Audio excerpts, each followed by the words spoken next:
Hello friends, आज मैं आदि पुरुष फिल्म को एक्सप्लेन करने वाला हूँ। जो फिल्म की शुरुआत होती है राघव यानी राम जी से, जो 14 वर्ष के वनवास काट रहे हैं। राम, सीता माता और लक्ष्मण तीनों लोग जंगल में रहते हैं। राघव कौशल राज्य में अयोध्या के राजकुमार हैं। यह 14 साल के वनवास में चले जाते हैं, जिसे राघव की सौतेली माता कैकेयी के अनुरोध पर इनके पिता राजा दशरथ ने आग्रह किया था। राघव अपनी पत्नी जानकी और भाई शेष के साथ भारतीय उपमहाद्वीप के जंगलों में यात्रा करते हैं। इधर रावण ब्रह्मादेव से अमरता का वरदान मांगता है, जो ब्रह्मादेव से इस वरदान को पाते ही रावण यहाँ से चला जाता है। फिर कहानी शुरू होती है। बहुत सालों बाद जब सीता माता और शेष एक साथ होते हैं, तभी कई सारे राक्षस इनके कुटिया पर हमला करते हैं, जो इससे पहले ही शेष अपनी कुटिया को रक्षा करने के लिए दिव्य कवच से घेर देते हैं, जिससे सारे राक्षस इस कुटिया के अंदर जा नहीं पाता है।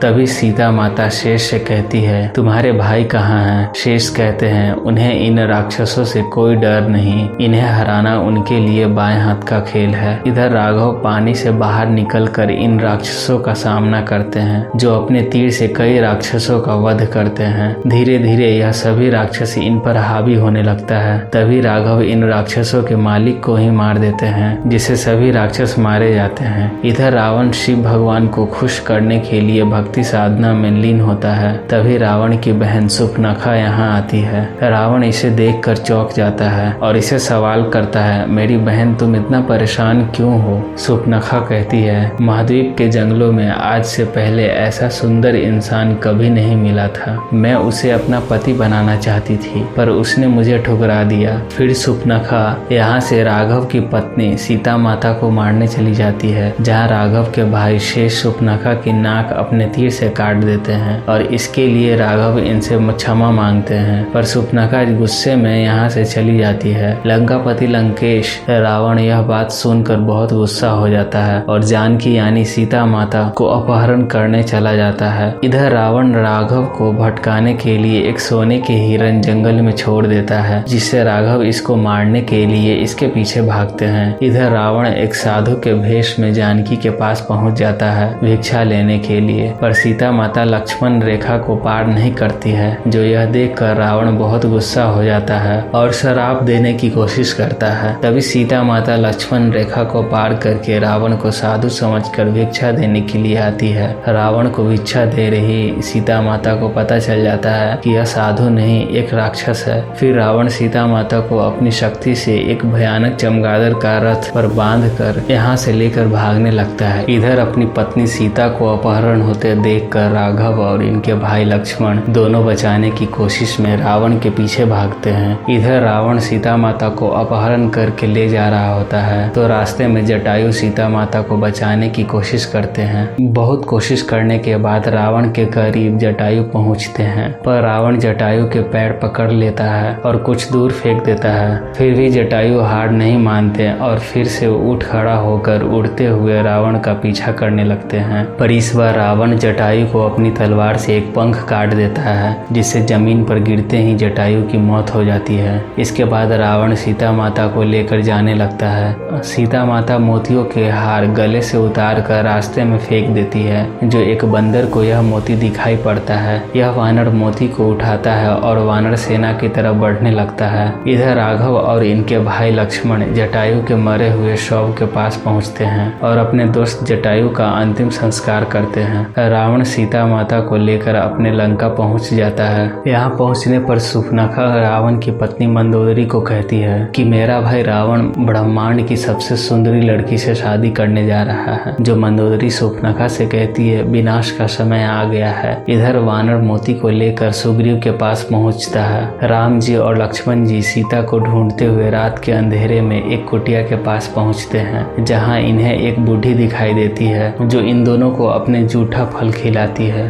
फिर श्री राम जी के दर्शन पाते ही बुढ़िया शराब से मुक्त हो जाती है और एक सुंदरी अवतार में प्रकट होकर राम जी को पर्वत के उस पार सुग्रीव से मिलने का सुझाव देती है और कहती है वह आपकी जरूर मदद करेंगे। फिर राम और लक्ष्मण दोनों पर्वत के उस पार देखने लगते हैं, जो इसका अंदाजा श्री महावीर हनुमान जी को पहले से ही पता चल जाता है। इधर रावण अपने अशोक वाटिका में सीता से मिलता है और अपनी बातों में इन्हें लुभाने की कोशिश करता है, पर सीता माता इसकी बातों में नहीं आती है और इसका घमंड तोड़कर इसे यहाँ से वापस जाने को कहती है। जो रावण अपने अहंकार को लेकर गुस्से में यहाँ से चला जाता है। इधर राम जी को रास्ते में श्री हनुमान जी का दर्शन होता है, जो हनुमान जी अपनी बहरूपिया वेश में एक ऋषि बने होते हैं। लक्ष्मण जी इन्हें बहरूपिया समझकर इन पर तीर चलाने की कोशिश करते हैं, पर राम जी ऐसा करने से अपने भाई को रोकते हैं। तभी लक्ष्मण हनुमान जी की परीक्षा लेते हैं और इस परीक्षा में सफल होने के बाद राम जी अपने परम भक्त हनुमान जी को पहचान जाते हैं और इन्हें गले से लगा लेते हैं। महावीर बजरंग बली राम जी को अपने साथी सुग्रीव के पास ले जाते हैं। यहाँ आने पर सुग्रीव सीता माता का वह मोती दिखाते हैं जो एक वानर ने इन्हें दिया था।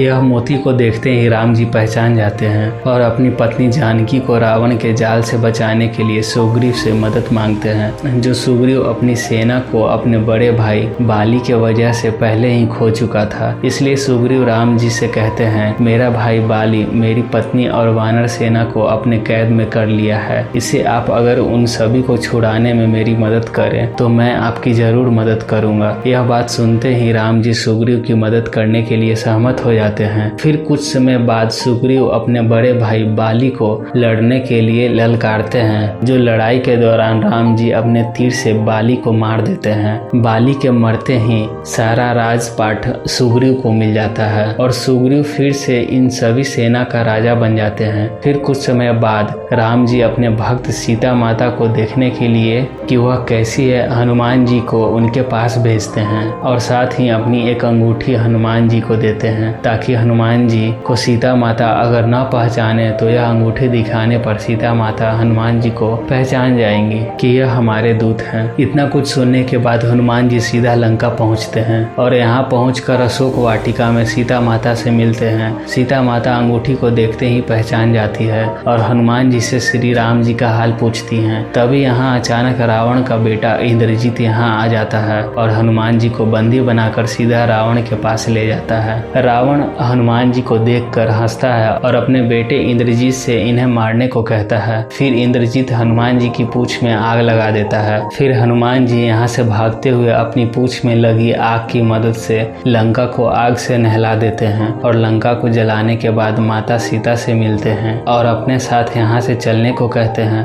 पर सीता माता कहती हैं, जिस तरह मुझे पाने के लिए राघव ने शिव धनुष तोड़ा था, अब उन्हें रावण का घमंड तोड़ना होगा, इसलिए मैं यहाँ से तभी जाऊंगी जब मुझे राघव लेने आएंगे। इतना सुनने के बाद हनुमान जी यहाँ से चले जाते हैं। इधर राम जी और सुग्रीव अपनी पूरी वानर सेना को लेकर लंका की तरफ बढ़ने की कोशिश करते हैं, पर बीच में समंदर की वजह से यह लोग रुक जाते हैं और राम जी समंदर की देवता से प्रार्थना करते हैं, हमें जाने का रास्ता दें। तभी हनुमान जी यहाँ आते हैं और सीता माता का कंगन राम जी को देखकर कहते हैं कि माता सीता जिंदा हैं और आपकी राह देख रही हैं, इसलिए आपको जाना होगा। यह बात सुनकर राम जी यहाँ से सीधा समंदर के पास जाते हैं और अपने धनुष से समंदर को सुखाने की कोशिश करते हैं। तभी समंदर का देवता प्रकट होते हैं और भगवान श्री राम से क्षमा मांगते हुए एक सुझाव देते हैं, पत्थर पर आपका नाम लिखकर अगर समंदर में फेंका जाए तो वह पत्थर डूबेगा नहीं। ऐसा कहकर यहाँ से समंदर का देवता चले जाते हैं। फिर वानर सेना भगवान राम का नाम पत्थर पर लिखकर समुद्र पर एक पत्थर का रास्ता बनाते हैं और इस तरह इस रास्ते के सहारे सभी लोग लंका की तरफ बढ़ने लगते हैं। और इस लड़ाई में रावण के भाई विभीषण भी राम जी के साथ हो जाते हैं। राम विभीषण को अपना मित्र बना लेते हैं और वचन देते हैं कि लंका वासी को इस लड़ाई में कोई नुकसान नहीं होगा। इधर रावण अपने भयानक चमगादड़ को खाना खिला रहा होता है। तभी राम जी द्वारा भेजे गए दूत यहाँ आते हैं और रावण को लड़ने की चुनौती देते हैं। तभी रावण और इसका बेटा इंद्रजीत अपनी सेना को लेकर राम जी के पास पहुंचते हैं, जो साथ में जंजीरों से बंधी सीता माता भी होती हैं। फिर रावण अपनी मायावी चाल चलता है और सीता माता को छोड़ देता है। सीता माता दौड़ते हुए अपने राघव के पास पहुंचने की कोशिश करती है। तभी रावण अपने बेटे इंद्रजीत को इशारा करता है और इंद्रजीत दौड़ते हुए माता सीता के पास पहुंचता है और माता सीता की गर्दन को काट देता है, जिससे माता सीता मरने लगती है। माता सीता को मरते हुए देखकर प्रभु राम रोने लगते हैं। तभी माता सीता का एक मायावी रूप से पर्दा उतर जाता है, जिसमें एक राक्षस निकलता है, जो यह रावण का खेल होता है। रावण यह सब देखकर बहुत हंसता है और यहाँ से चला जाता है। रावण को जाते देख राम सेना और राम जी उसका पीछा करते हैं। तभी रावण की राक्षस सेना सामने आती है, जो इनसे लड़ने के लिए राम, लक्ष्मण और हनुमान जी इनका सामना करते हैं। पर तभी इंद्रजीत अपनी मायावी शक्ति से इन सभी को मारने लगते हैं, पर राम जी इसके मायावी जाल में नहीं फंसते हैं और अपने धनुष से इंद्रजीत को मारते हैं। इंद्रजीत उठता है और राम जी पर जैसे ही वार करने की कोशिश करता है, तभी लक्ष्मण सामने आ जाते हैं, जिससे लक्ष्मण को यह सर्प तीर लग जाती है और तीर लगने के बाद इंद्रजीत राम की सेना और राम जी को यहाँ से जाने को कहता है। राम जी अपने भाई लक्ष्मण को घायल देखकर लड़ाई को यहीं अंत कर देते हैं और यहाँ से चले जाते हैं। कुछ समय बाद राम जी के कहने पर हनुमान जी लक्ष्मण को बचाने के लिए संजीवनी बूटी लाने के लिए चले जाते हैं, जो संजीवनी बूटी लाने के जगह पूरे पहाड़ को ले आते हैं। फिर जड़ी बूटी को पीस कर लक्ष्मण को पिलाया जाता है, जिसे लक्ष्मण बहुत जल्द ही ठीक हो जाते हैं। लक्ष्मण के ठीक होने के बाद राम जी और उनकी सेना रावण से लड़ने की योजना बनाते हैं, जहाँ विभीषण राम जी को बताते हैं कि रावण का प्राण उनके नाभि में है। फिर राम जी अपनी पूरी सेना को लड़ने के लिए प्रोत्साहित करते हैं। इधर सीता माता अपने राघव के आने का इंतजार करती है। श्री राम जी अपनी सेना को लेकर रावण की लंका की तरफ निकल पड़ते हैं। इधर विभीषण और लक्ष्मण पानी के रास्ते नाव से लंका की तरफ बढ़ते हैं। राम जी की वानर सेना और रावण की सेना में भीषण लड़ाई शुरू हो जाती है, जो इधर हनुमान जी कुंभकर्ण से लड़ते हैं और लंका में घुसने के बाद लक्ष्मण और इंद्रजीत में जोरदार लड़ाई होती है, जो इंद्रजीत को पानी में डुबोकर लक्ष्मण मार देते हैं। इधर हनुमान जी कुंभकर्ण से लड़ते हुए इसे मारने की कोशिश करते हैं, तभी राम जी अपने धनुष से कुंभकर्ण को मारने में सफल हो जाते हैं। इंद्रजीत और कुंभकर्ण के मारने के बाद रावण बहुत क्रोधित हो जाता है और गुस्से में अपनी चमगादड़ सेना को वानर सेना से लड़ने को भेज देता है, जो हनुमान जी रावण का राक्षस चमगादड़ को मारकर धराशाही कर देते हैं। फिर रावण गुस्से से राम जी को मारता है। राम जी इस लड़ाई में सहजता से रावण का सामना करते हैं। भगवान राम रावण से लड़ते हुए क्रोध में अपने धनुष के बाण से रावण के गर्दन पे मारते हैं, जिसे रावण मरने ही वाला होता है, पर फिर से जिंदा हो जाता है और हंसते हुए भगवान राम पर फिर से हमला करता है। राम जी रावण के हमले से बहुत घायल हो जाते हैं, पर इस तरह रावण अपने अंतिम वार से राम जी को मारने की कोशिश करता है, पर हनुमान जी राम जी को बचाकर अपने कंधे पर बैठाते हैं और रावण की तरफ बढ़ते हुए राम जी एक अंतिम तीर रावण की तरफ छोड़ते हैं, जो रावण अपना भौकाल और विकराल रूप से डराने की कोशिश कर रहा होता है। तभी तीर सीधा रावण के नाभि पर जा लगती है और इस तरह रावण का वध हो जाता है। फिर रावण के अंत के बाद राघव अपनी पत्नी जानकी से मिलते हैं और इस तरह कहानी खत्म हो जाती है।